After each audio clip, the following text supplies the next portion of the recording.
Instituto Tecnológico y de Estudios Superiores de Monterrey, Campus Ciudad de México, maestra en Responsabilidad Social por la Universidad de Anáhuac. Actualmente se encuentra cursando el doctorado en Administración Pública en la Universidad Anáhuac. Es feminista, es activista por los derechos de las mujeres y, por supuesto, de la comunidad LGBT. Fue candidata a diputada local por el distrito de 41 de Nezahualcóyotl en 2015. Ha participado en el gobierno federal en dependencias como ProMéxico, en Cedesol. Ha representado a nuestro país en foros internacionales organizados por la ONU y por UNESCO. Caro, bienvenida. Te damos el uso de la palabra. Muchas gracias. Buenas tardes a todas y todos los que nos siguen por las diferentes plataformas digitales. Quiero agradecer al colectivo 50+1, en especial a la presidenta del capítulo Estado de México, a la diputada Ana Lilia Herrera Ansaldo, por generar este tipo de foros para hablar de temas tan relevantes para mi comunidad, la comunidad LGBTI. Antes de empezar, quisiera agradecer de manera muy sentida algunas y algunos activistas, individuos que han influido de manera positiva en mí y en mi desarrollo personal, con cariño para Delia González, Hilda Telles, Mildred Pérez, Patricia Mireles, Jaime Flores y Felipe Nájera, que tienen una familia preciosa, a mi tío Daniel Mendoza, a Jessica Marjan, que es activista trans, a Morgana Love, que también es una mujer trans, a muchas amigas y amigos que hoy son familia y que juntos forman un faro de luz que guía y da esperanza al futuro. Pero muy en especial al grupo de familias diversas de la Ciudad de México, del cual orgullosamente soy parte. Quiero comenzar mi ponencia. Por favor, si me pueden ayudar a proyectarla al equipo de 50+1. Quisiera comenzar mi ponencia agradeciendo la posición de privilegio desde la cual les hablo, porque es una posición que me permite expresarme libremente, lo cual no es una condición que aplique para todas las personas. No todas pueden usar su voz y mucho menos tener oportunidad de luchar por sus derechos. Muchos individuos, no importando su género, raza, clase social, preferencia sexual u origen, son discriminados, y en ocasiones esta discriminación genera violencia que al ser tanta y tan repetitiva termina con la vida de muchos y muchas. Así que por eso quiero dar gracias, porque puedo quedarme en casa, puedo hablar de los temas que me interesan y levantar la voz por aquellos y aquellas que no pueden hacerlo. Así que iniciemos. La siguiente slide, por favor. Las personas lesbianas, gay, bisexuales, trans, intersexuales, por sus siglas LGTBI, enfrentan obstáculos sustantivos en el ejercicio de todo tipo de derechos. La que sigue, por favor. Desde el acceso a la educación, al empleo, a la salud, e incluso en el mismo proceso de desarrollo de su identidad, las personas que tenemos una orientación sexual, identidad, expresión de género o características sexuales diversas, encontramos barreras. Barreras que considero son motivadas por prejuicios sociales u omisiones legales. La que sigue. Generalmente, estos prejuicios provienen de la valoración positiva y en ocasiones totalizadora que se le da a la heterosexualidad, así como a la presunta congruencia que debería existir entre la identidad de género de una persona y el género que le fue asignado al nacer, o bien las características corporales que se consideran como normales. La que sigue. La discriminación por orientación sexual, identidad y expresión de género, así como por tener características sexuales diversas, tiene una naturaleza estructural, es decir, esas estructuras no están aquí, están aquí. Y en ese sentido, la que sigue, por favor, considero que la discriminación es un proceso con raíces que se alimenta por los estereotipos asociados con la diversidad. Y estos estigmas han justificado una diferencia de trato. Esa diferencia de trato no tiene otro nombre que discriminación. Todo esto que les comento se encuentra muy arraigado en nuestra cultura, en nuestro mindset, en nuestro imaginario colectivo. lo cual incide no solo en el ámbito privado, como puede ser tu familia o los amigos, sino también en lo público, como son las instituciones de seguridad social, de acceso a la justicia o inclusive el trabajo. La que sigue, por favor. Según la encuesta de discriminación de 2017, existen alrededor de 2.700.000 personas que declararon ser no heterosexuales. Esta cifra es más o menos 3.5 de la población de nuestro país, pero yo creo que el porcentaje es mucho mayor. Sin embargo, por los estigmas y prejuicios que les acabo de comentar, las personas prefieren no participar en estos ejercicios de medición. Por otra parte, no me quiero detener mucho en este punto. La slide que sigue, por favor, porque se los va a exponer nuestra próxima ponente, Susana Mercado, que es experta en este tipo de temas y que explicará seguramente mejor que yo este marco, pero solo quiero que tengan esta base referencial, que inicia con el artículo número 1 de la Constitución Política de los Estados Unidos Mexicanos, que dice que todos vamos a gozar de derechos humanos, que estas garantías están protegidas y que no se pueden restringir ni suspender. A propósito de eso, se creó la Ley Federal para Prevenir y Eliminar la Discriminación en el 2003, y esta ley dio paso a la creación del CONAPRED, que es el Consejo Nacional para Prevenir la Discriminación. Asimismo, el Código Penal Federal, en el artículo 149, establece el delito de discriminación y hace una referencia textual a que sea motivada por preferencia sexual en un individuo. En general, todos los estados tienen leyes contra la discriminación. Sin embargo, quiero compartirles algunos datos relevantes que contrastan con el marco legal, y lo que les quiero contar no es para deprimirlos, sino para que generemos conciencia. La homofobia, lesbofobia, transfobia, bifobia, y es importante la nomenclatura porque cuando se habla de homosexualidad, de movimientos LGBTI, solo se habla de la homofobia, pero no, las mujeres también sufren discriminación y son poco visibilizadas. Y bueno, en la mayoría de los casos, como ya les comenté, contribuye a que se genere violencia que termina con la vida de las personas. Nuestro país, tristemente, es el segundo país, después de Brasil, con más casos registrados de crímenes por odio en América Latina. Todos los estados, desafortunadamente, de la República tienen cifras de homicidios, pero destacan Veracruz, Guerrero, Quintana Roo, el Estado de México, Chihuahua, Puebla y Tamaulipas. Y tristemente las víctimas más comunes son las mujeres trans, que del cúmulo de homicidios presentan el 55%. Pero bueno, ¿por qué si tenemos un marco legal tan amplio, la comunidad LGBTI de este país sufre tanta discriminación? La que sigue, por favor. 2 slides más, si me ayudan. Una más. Eso, la que sigue. Bueno, para responder esta pregunta, quiero brindarles un marco referencial breve en torno a la lucha por la igualdad y discriminación. La slide que sigue, por favor. La cual inicia en 1979 al realizarse la primera marcha por los derechos civiles en Nueva York, derivado de unos disturbios en Stonewall 10 años antes. La primera marcha LGBTI registrada en México fue el 26 de julio de 1978, y la edición número 42 de esta marcha de este año será en un formato virtual y se realizarán diferentes actividades desde mediodía, y los invito para todos los que quieran participar. La siguiente, por favor. Y bueno, ¿por qué hago hincapié en torno a la marcha?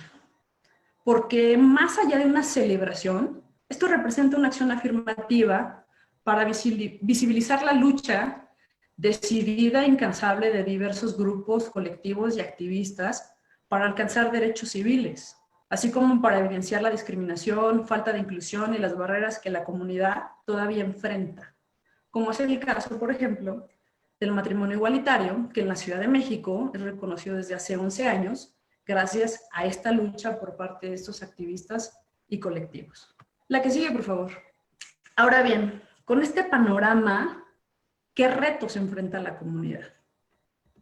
Y considero que el primer reto, en la slide que sigue, es una modificación sustancial en la Constitución, donde dice que queda prohibida toda discriminación motivada por preferencias sexuales, considero que tenemos que ampliarlo. Es necesario incluir en el texto constitucional los términos orientación sexual, expresión o identidad de género y características sexuales, en lugar de solamente preferencias sexuales.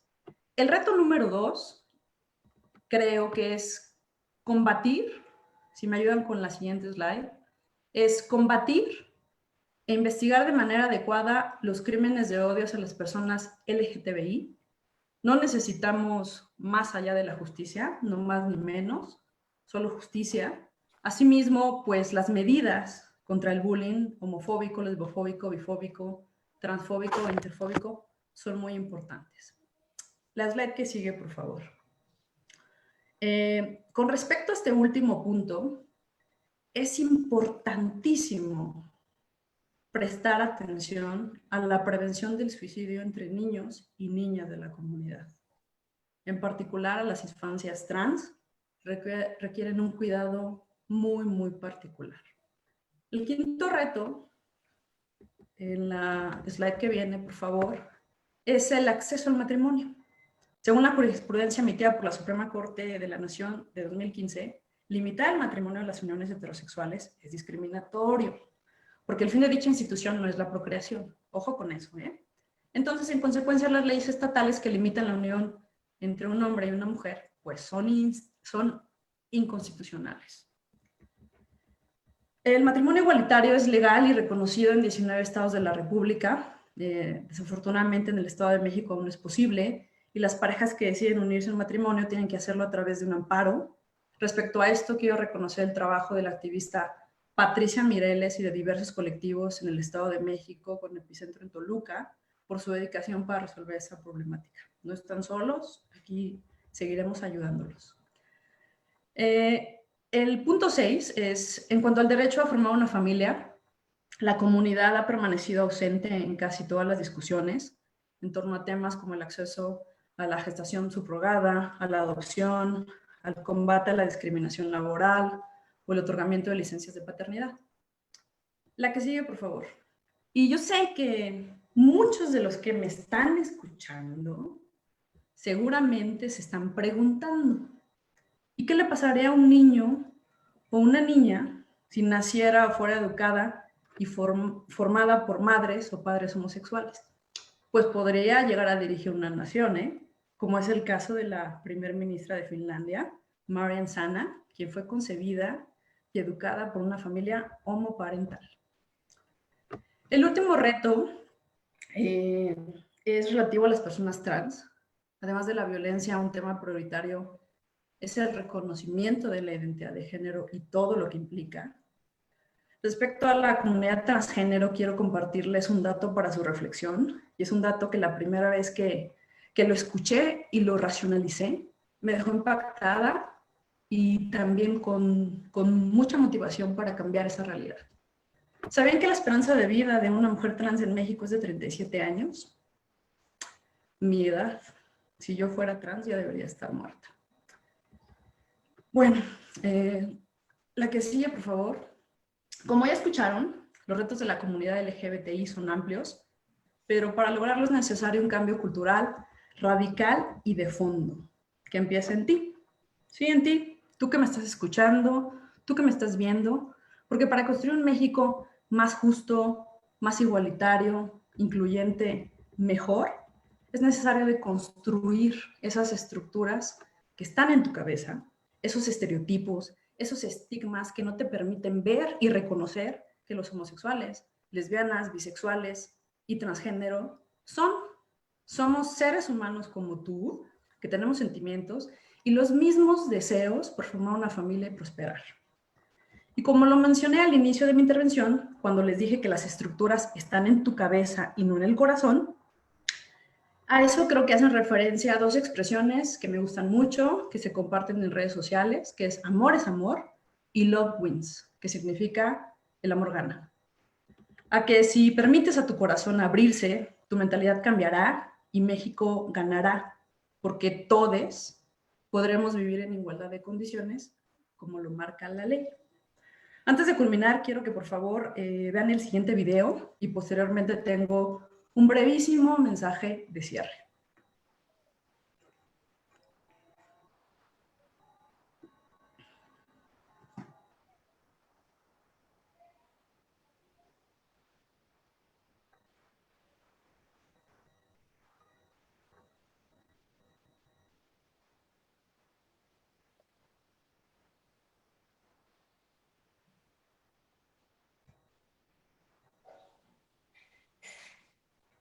¿Sí se escucha? Creo que no. Creo que no. Bueno, a ver si Mario lo podemos volver a correr. Dejemos bueno, en lo que se baja el video para no perder tiempo, quería recomendarles algunos libros. El primero se llama México se escribe con J, muy bueno. Lo pueden comprar en casi cualquier librería. El segundo libro es Global Gay, cómo la revolución gay está cambiando el mundo. Yo creo que hay que pararlo, Mario, y si quieres ahorita lo volvemos a poner, ¿te parece? Ok.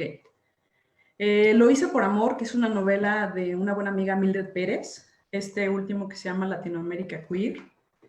Y para aquellos que son fanáticos del cine y las plataformas de entretenimiento, por favor vean Made in Bangkok, que es un documental que ganó varios Arieles y lo protagonista es mi querida Morgana Love, una mujer transgénero que canta ópera precioso.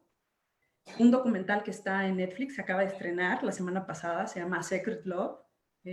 También les recomiendo Carmesí Tropical, que está en YouTube, lo descargan y buenísimo. Y mi serie favorita, que es Pose. Y bueno, en lo que carga el video, pues quiero agradecer nuevamente al colectivo, en especial a mi familia que me está viendo, a mis sobrinos, Emiliano y a Leo. Ojalá que este esfuerzo que estamos haciendo sea para que ustedes tengan una sociedad más incluyente y más justa. Y pues muchas gracias por su atención y esperemos que corra el video. Muchas gracias.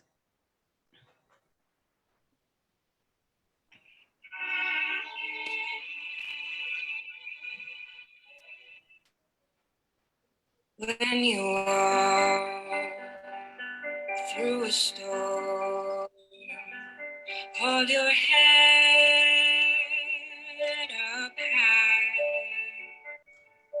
and don't be afraid of the dark.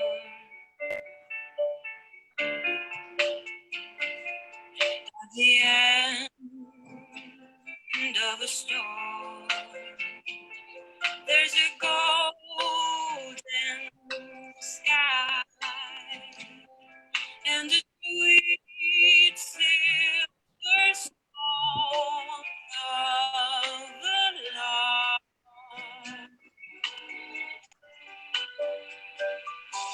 Walk on through the rain. Walk on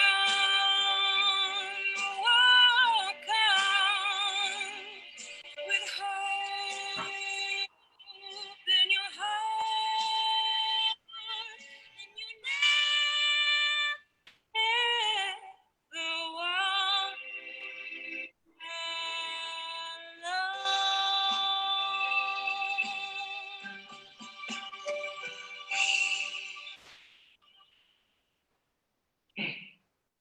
Perfecto.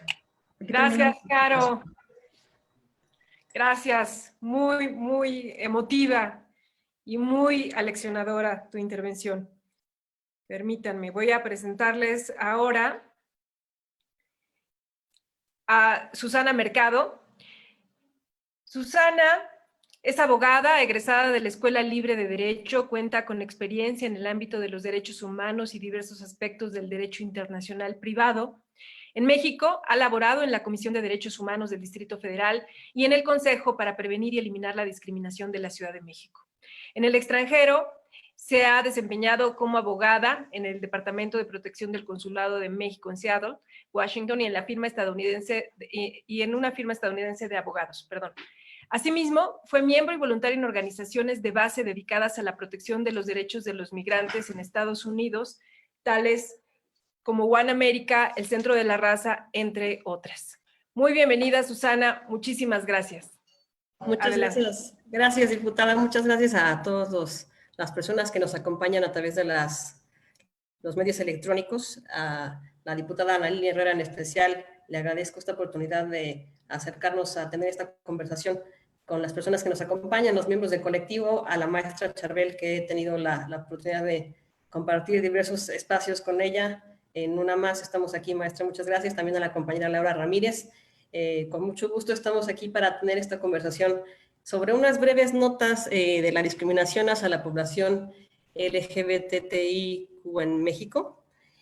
Y me da gusto ver cómo la maestra Charbel y yo coincidimos en varios de los elementos. De verdad que si nos hubieran visto antes de conectarnos el día de hoy, de verdad parece que nos pusimos a propósito de acuerdo, pero no es así. Simplemente es que los elementos que hay que valorar para poder hacer pronunciamientos puntuales sobre la situación en el tema, pues acaban llevándonos al mismo punto, ¿no? Entonces, me gustaría comenzar reconociendo que, como bien lo dijo la maestra Charbel, a nivel normativo, nuestra Constitución en México señala claramente en el artículo 1 cómo queda prohibida toda discriminación.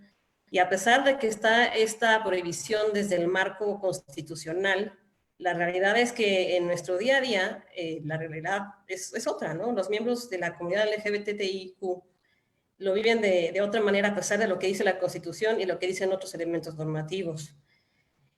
Y lo más preocupante de esto es que no solamente es para la población LGBTQ, sino para varios grupos de los llamados vulnerables que realmente tienen que vivir con las mismas circunstancias de la realidad que tenemos como cultura mexicana. Desgraciadamente, en varios de los espacios donde nos desarrollamos encontramos que no solamente para el ejercicio de nuestros derechos, sino en la simple interacción diaria que tenemos para asuntos sencillos como pudiera ser el rentar una casa, puede ser una barrera el pertenecer a la comunidad LGBTIQ. Al respecto, me gustaría comentarles un poco, también retomando la idea de la maestra Charbel sobre la ENADIS, que es la Encuesta Nacional sobre Discriminación de 2017.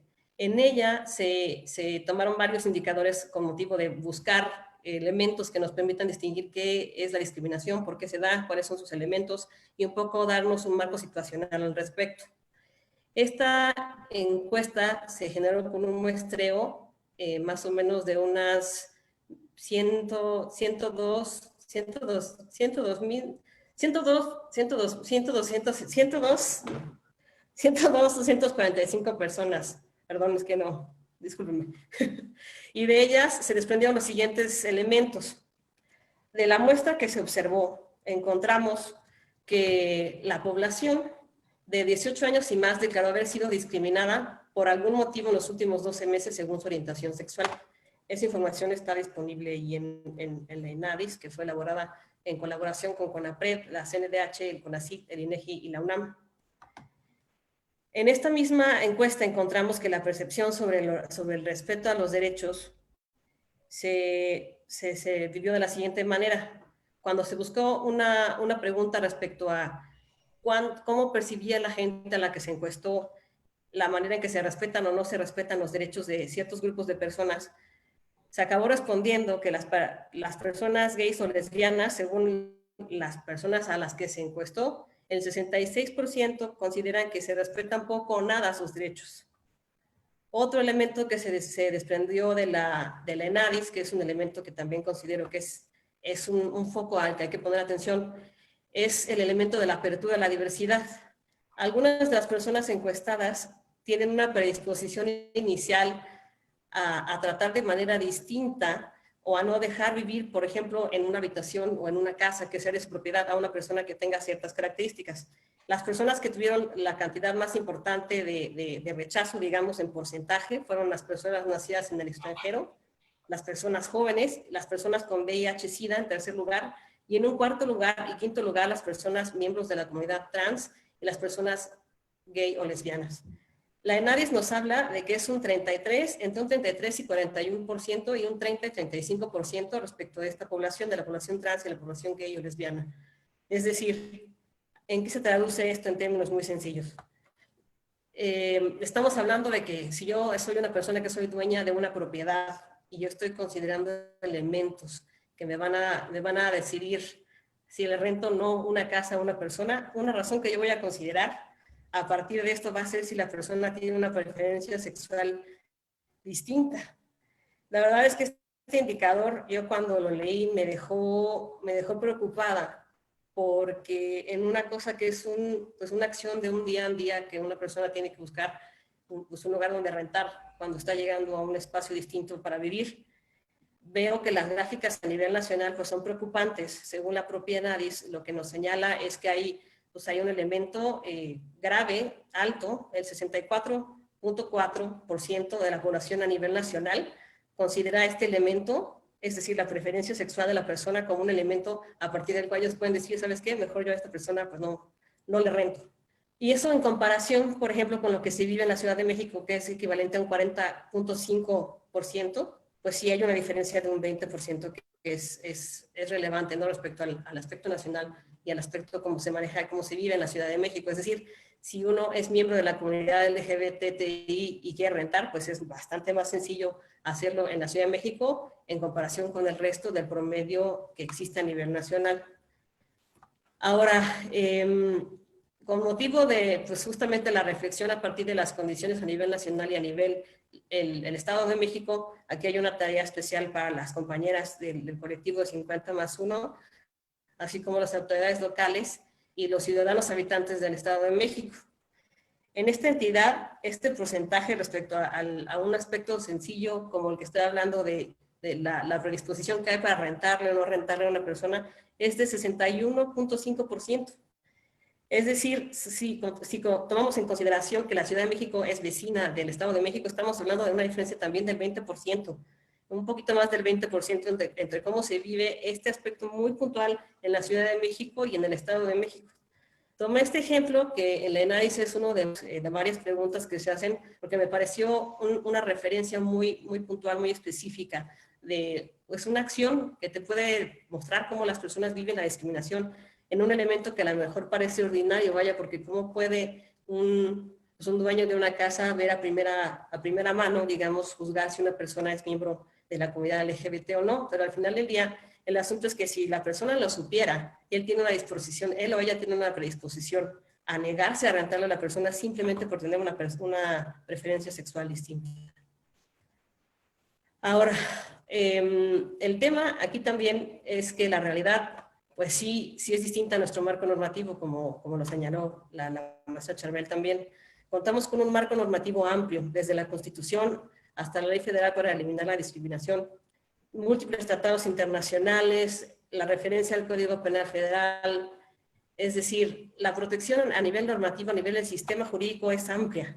Encontramos que la Ley General para Prevenir y Eliminar la Discriminación establece sanciones administrativas, define lo que es la discriminación, permite que se sancione a actores desde los particulares hasta las autoridades del gobierno federal, y el Código Penal incluso establece sanciones de tipo penal a las personas que cometan alguna acción que se clasifique conforme al tipo que establece el artículo 149.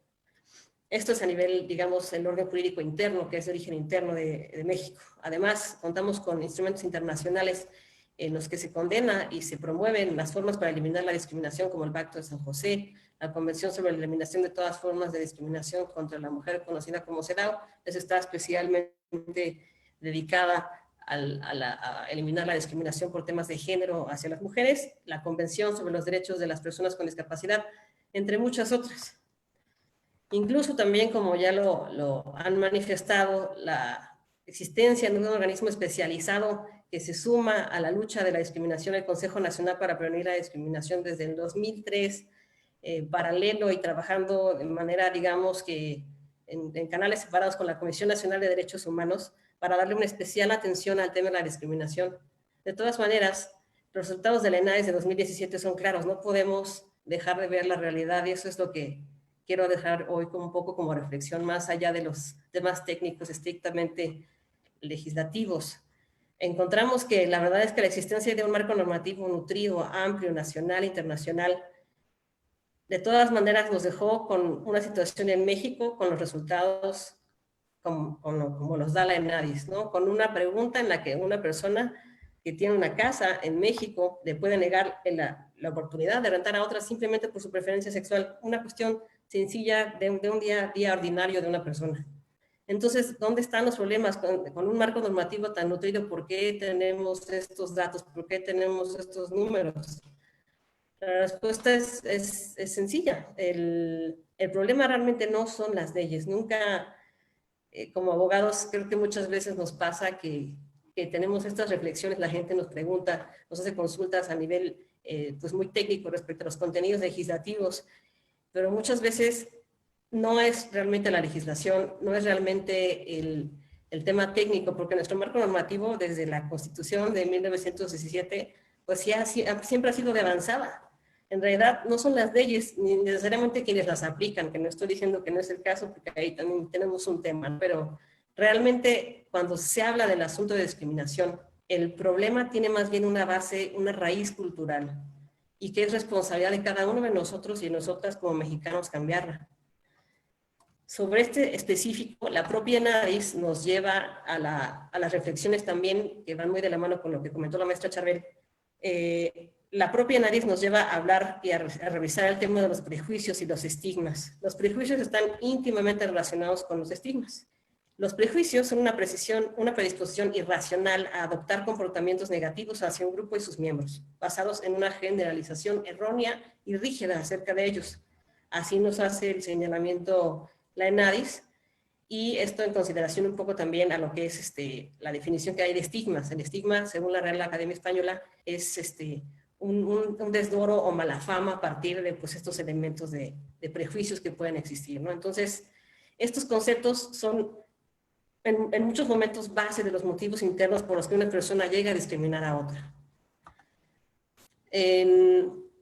Pues con motivo de estos dos conceptos, me gustaría compartir con ustedes unas breves reflexiones finales, ya para salir un poco del aspecto normativo y llevarlo a lo social, respecto de un libro que se llama, el título original es Whistling Vivaldi, o Chiflando a Vivaldi, es la traducción que sería al español, del sociólogo estadounidense Claude Steele.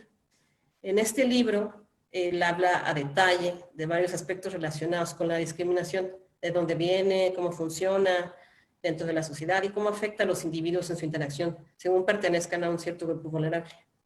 Este libro, el título del libro, el maestro Steele, lo pensó a partir de una historia de un chico afroamericano que por las noches, saliendo de la escuela, iba caminando, él iba en una banqueta y notaba que las personas de piel blanca se pasaban al otro lado de la banqueta o se bajaban de la banqueta un poco para evitar el contacto con él.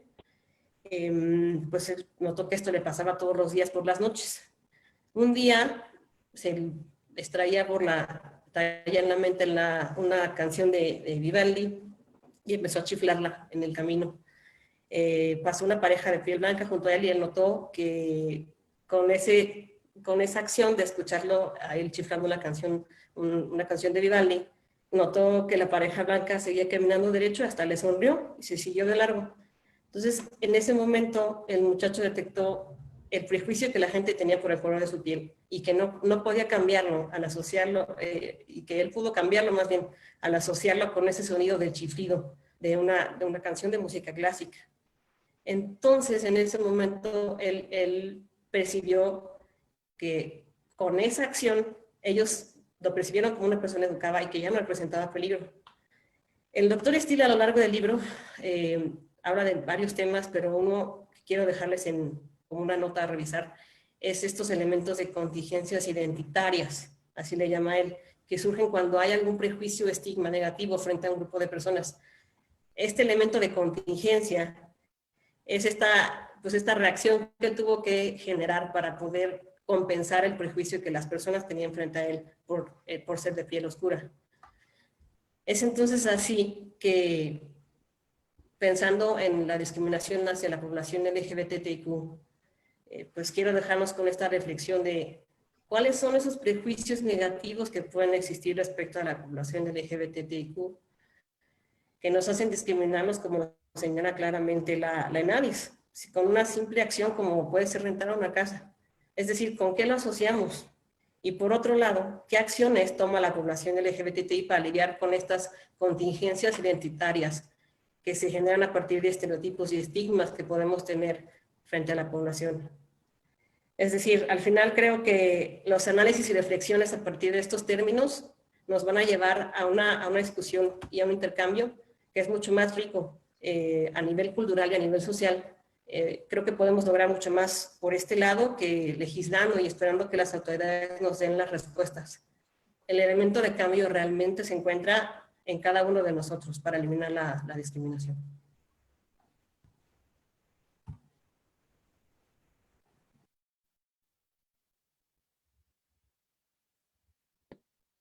Ahora sí me escuchan. Gracias, Susana. Absolutamente de acuerdo. Antes que las leyes, nuestro comportamiento tiene que transformarse de manera radical. Muchísimas gracias por tu exposición. Permítanme un segundo. Quiero presentarles a Laura Ramírez. Laura es licenciada en Derecho, maestra en Administración Pública, activista en pro de la defensa de los derechos de las mujeres en el ámbito laboral, familiar, político y social. Y dentro del activismo, asesora casos jurídicos de guarda y custodia en defensa de las mujeres, las niñas, los niños y adolescentes que viven violencia familiar. Gracias, Laura. Muy bienvenida. Te cedo el uso de la palabra. Muchas gracias. Pues muy buenas tardes a todas y todas. Un honor poder compartir este panel con querida Carolina, Susana Mercado, un gusto. Por supuesto, mi querida diputada Ana Lilia, un verdadero honor. Pues efectivamente hay una abismal diferencia entre lo jurídico y pues lo que se lleva a la práctica. Como es de conocimiento de todos, pues próximamente estaremos ya conmemorando un año más por los derechos de la comunidad LGBTTI. Recientemente se acaba de incorporar el término Q de queer y se va a incorporar también en término sexual. Como vemos, pues cada vez va habiendo más y más cambios. Ya 42 años de hablar de los avances, también tenemos que hablar ya de los retos, porque se está quedando rezagado el avance de los derechos que se han adquirido a través de estos 42 años. Y yo creo que es muy importante para generar la armonía, la paz y la libertad que todas y todos merecemos para habitar en este planeta. Y pues es verdad que aún tenemos entidades federativas en las que todavía no se reconocen los derechos de la comunidad LGBTTI. Y pues la verdad es que ya no estamos para pedir permiso, estamos para exigir que se respeten, que se apliquen las leyes superiores. Si en la Suprema Corte de Justicia ya está decretado por medio de una acción de inconstitucionalidad, pues en el Estado de México, entre otras entidades federativas que no quieren pronunciarse, están obligadas a sacar de los archivos los actos de amparos para emitir un pronunciamiento que reconozca sus derechos. Reformas e iniciativas trascendentales en todo el país. En este sentido se ha mostrado bastante lento, conservador, y pues es imposible prácticamente contener el cambio social. Exige ya una justicia imparcial y el reconocimiento de los derechos humanos sin tintes ni políticos y sin tibieces. La exigencia ya sobrepasa, ya no solo estamos hablando de los derechos de adultos, sino también de los derechos de los niños, niñas y adolescentes que ya también piden a gritos y exigen sus derechos. El primero, el derecho al reconocimiento, a ser reconocido, el derecho a ser escuchado, el derecho a recibir una educación pública libre de violencia, de bullying y de discriminación, a ir a una escuela y no ser señalado por los alumnos o incluso hasta por los propios maestros, los docentes o las autoridades educativas, quienes también ejercen de manera indirecta por desconocimiento cierta violencia hacia los niños de la comunidad LGBTTI. Y bueno, también tenemos que mencionar que ya vienen las nuevas generaciones y estas generaciones ya deciden casarse y formar una familia. ¿Qué está pasando con las familias homoparentales o lesbomaternales? Familias que están debidamente reconocidas ante la ley, en donde está legislado, por supuesto, porque no en todas las entidades federativas están legisladas, que ya están gozando de los derechos a la adopción, a la procreación de hijos, en el caso de matrimonios lesbomaternales, y su reconocimiento legal, pero siguen careciendo de respeto, de aceptación total en su vida cotidiana y del debido proceso al acceso a una vida libre de violencia y el cuidado del interés superior de los menores. Las instituciones públicas y privadas deben de reconocer que se han quedado rezagadas ante los múltiples cambios y necesidades que las familias homoparentales o lesbomaternales demandan. Recientemente la Suprema Corte de Justicia de la Nación acaba de resolver, mediante una jurisprudencia, el reconocimiento a la comaternidad. La comaternidad es básicamente el derecho de dos mujeres a ejercer su maternidad. Entonces, pues estamos hablando del siglo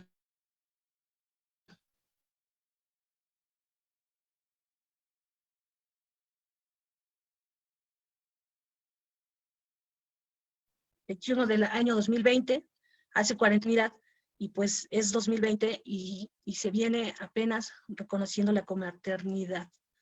Entonces, estamos hablando de que hay un terrible rezago social de décadas y que la omisión del reconocimiento de los derechos humanos por las instituciones, por las instancias legales o gubernamentales, por el propio gobierno, han alimentado la violencia hacia la comunidad, hacia sus familias y hacia las niñas, niños y adolescentes.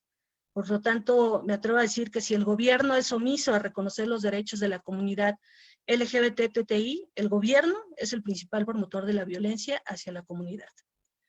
Quiero citar un caso que resume de manera muy general la violencia institucional y social que me ha tocado vivir muy de cerca y resume también los grandes retos que aún tenemos en este grupo vulnerable. Está radicado ya en la Suprema Corte de Justicia de la Nación, afortunadamente, es de conocimiento público.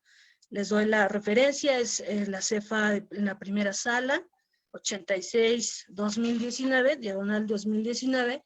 Se trata de una menor que fue concebida por inseminación artificial dentro de un concubinato entre dos mujeres. Una madre biológica y una madre reconociente, como así lo en el estado de Querétaro. En el peor de los casos, el juzgador las refiere como madres, pero en sus acuerdos no señala a qué madre se refiere. Una evidente muestra de la incompetencia para juzgar estos casos. Al nacer la menor, ambas madres tuvieron que casarse para que conocida entre personas heterosexuales, ya que para que los hijos sean reconocidos basta el consentimiento expreso de ambos. Entonces estamos hablando de una primera desigualdad. En la Ciudad de México ya se contempla un acta de nacimiento que reconoce a los hijos pertenecientes a una familia homoparental o lesbomaternal. La menor conocerla porque su legislación no reconoce a los menores procreados dentro de una familia homoparental o lesbomaternal, y la misma situación viven muchas familias que radican en el Estado de México y otras entidades seguramente del país. Bueno, pues aquí estamos hablando de otro gran reto, que tienen que trasladarse a la Ciudad de México para que sus hijos adoptados o procreados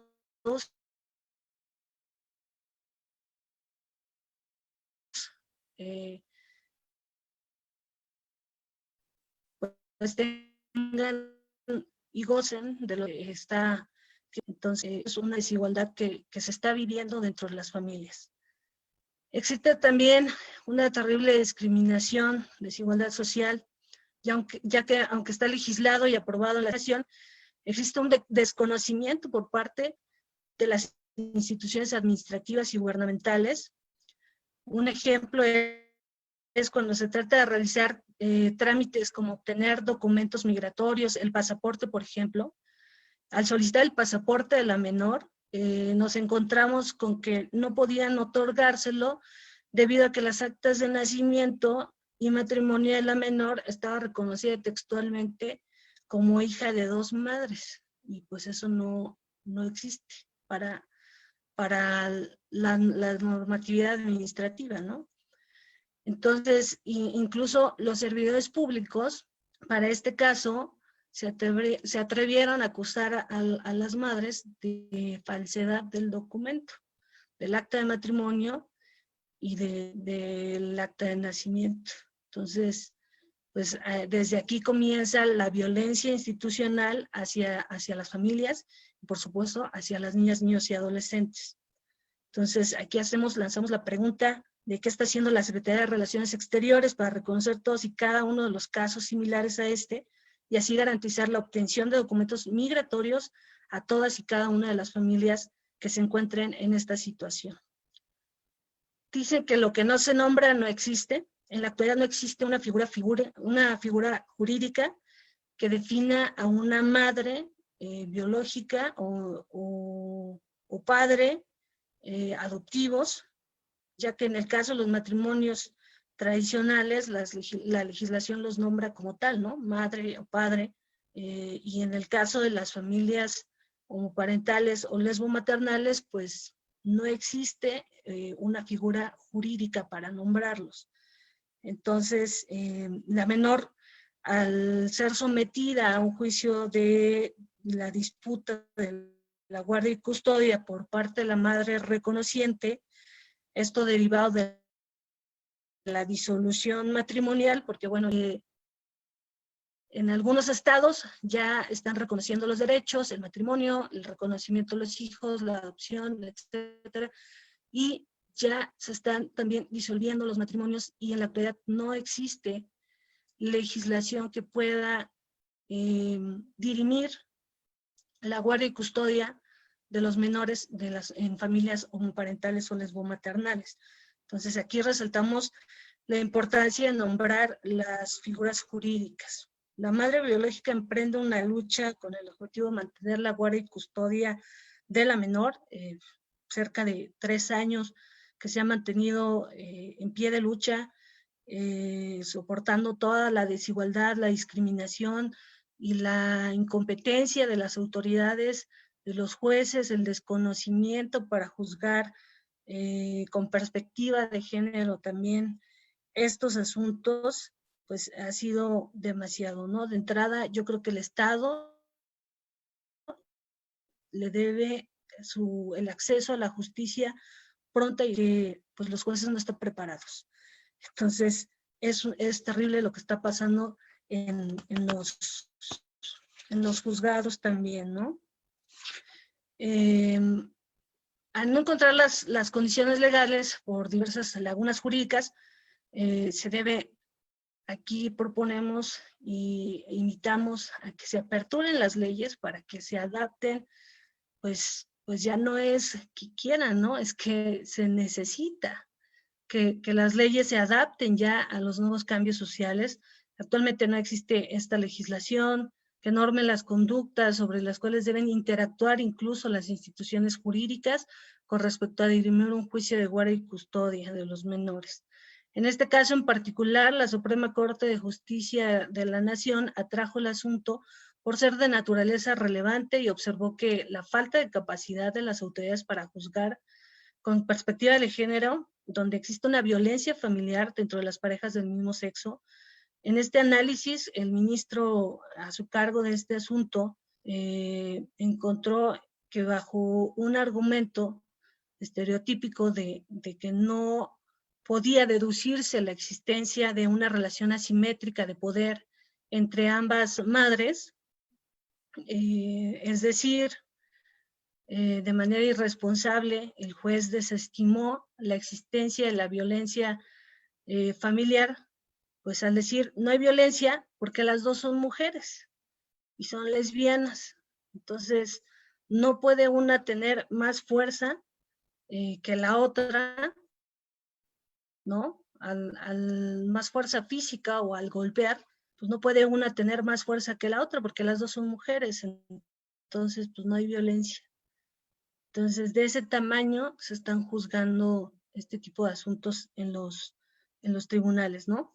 Y pues aquí lanzamos otra pregunta que que es de hipótesis ante la Suprema Corte de Justicia, para que empecemos a generar conciencia y nos digan qué parámetros tendrían que considerarse para determinar la existencia de una relación de desventaja, desigualdad de poder, como condicionante de un posible ejercicio de violencia de género en la familia, con independencia del sexo, orientación sexual o de quienes la integren. Entonces, pues aquí queremos invitar a las organizaciones civiles para que también manifiesten su punto de vista respecto a esto. En este mismo asunto, se determina que las niñas, niños y adolescentes resultan doblemente víctimas de la violencia, por la violencia que se recibe dentro del seno de sus familias. Entonces se menciona que hay una doble violencia, ¿no? El Estado ha violentado los derechos de una menor durante 3 años irreparables a no querer ver, escuchar y sentir las señales que ella ha querido mostrar de querer estar con su madre biológica, porque pues los jueces emiten acuerdos patriarcales donde a la madre reconociente la consideran como el hombre, ¿no? El progenitor, ya que pues es quien tiene la mejor condición económica y entonces es con quien la menor puede tener mejor condición de vida, ¿no? Una postura bastante patriarcal y misógina. Entonces, concluyo citando esta reflexión de la Suprema Corte de Justicia de la Nación, en donde respecto de este asunto y que servirá de referencia para invitar a los juzgadores a la capacitación, al conocimiento de cómo dirimir y cómo juzgar este tipo de asuntos que involucra familias homoparentales o lesbomaternales. Es importante establecer lineamientos, reglas, factores y principios sobre las obligaciones del Estado, sus autoridades, incluidas las jurisdiccionales, cuando tienen conocimiento de algún niño, niña o adolescente que se encuentre en una situación de violencia familiar y además que esté ejerciendo sobre la violencia debe ser considerada cuando se tomen decisiones respecto de quién deba preservar la guardia y custodia de los menores. El incumplimiento de este deber y protección especial a cargo del Estado, conforme lo establecen varios instrumentos nacionales como internacionales, para asegurar el pleno ejercicio de sus derechos con la finalidad de lograr su sano desarrollo. Además, el asunto tiene relevancia social, pues en México se vive un contexto de violencia generalizada contra la mujer, por lo que la violencia familiar es uno de los principales retos que el Estado enfrenta, y así esto servirá para que todos los jueces y juezas que están obligados a garantizar íntegramente los derechos de las niñas, niños y adolescentes.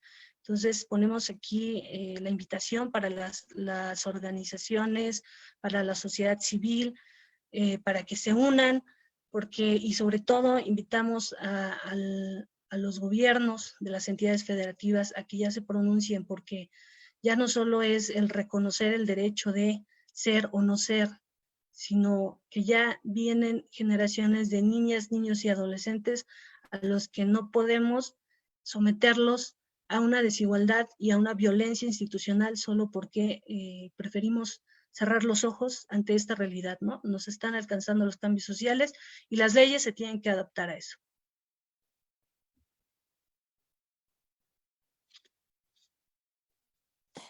Muchas gracias, querida Laura. Pues gracias a todas. La verdad es que ha sido muy importante y muy enriquecedor escucharlas.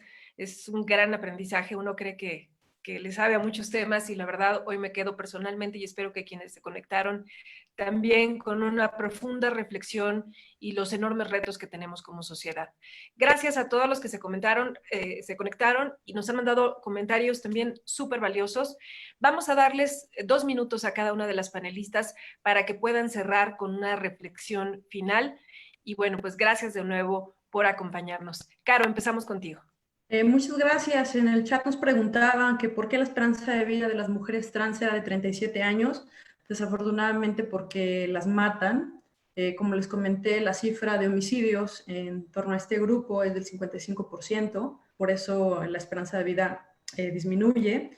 Para los que quieran tener más información, les recomiendo que busquen a Casa de las Muñecas Tiresias, AC, que la lleva adelante una activista trans, Kenia Citlali. También les recomiendo mucho que sigan a Jessica Mariane, la conozco.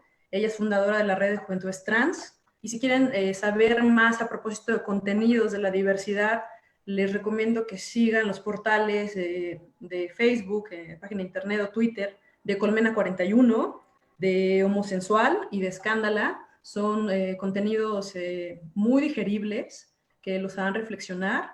Yo les agradezco a todos los que tuvieron oportunidad de conectarse. Sé que vía Facebook Live se va a guardar las ponencias de esta conversación para que las consulten, así como los videos, y les agradezco mucho porque para tener un México más justo, igualitario, incluyente y mejor, necesitamos de la participación de todos, y como lo dijeron todas las panelistas aquí, a cualquier edad es posible de construirnos para tener una mejor sociedad. Muchas gracias. Gracias, Caro. Susana, por favor. Gracias, diputada. Pues sí, cerrar pues en la misma línea que estamos las panelistas, veo que llegamos a conclusiones similares, ¿no? Al final del día, a la par de los temas normativos, esto tiene una raíz cultural importante. A mí me gusta hacer especial hincapié en la parte cultural, en la responsabilidad que tenemos como sociedad para analizar esto, para encontrar cuáles son los elementos que nos llevan a discriminar, y con eso me agarro aquí a una de las preguntas que nos llegan por el chat. Si aún se discrimina por la condición social, política, económica y cultural, ¿cómo evitar además otra forma de discriminación? Pues precisamente haciendo esa reflexión, ese análisis de cuáles son estos prejuicios, cuáles son estos estigmas, cuáles son estos estereotipos que tenemos insertados como chips, así como computadora en la cabeza, programados culturalmente desde la cultura mexicana, que a lo mejor no nos dejan ver las cosas como son, porque ya viene como una programación como la computadora, que ya lo traemos aquí, y antes de poder dar la oportunidad a una persona de conocerla, ya tenemos una predisposición a decir que va a ser de tal manera y que por eso hay que reaccionar de tal forma.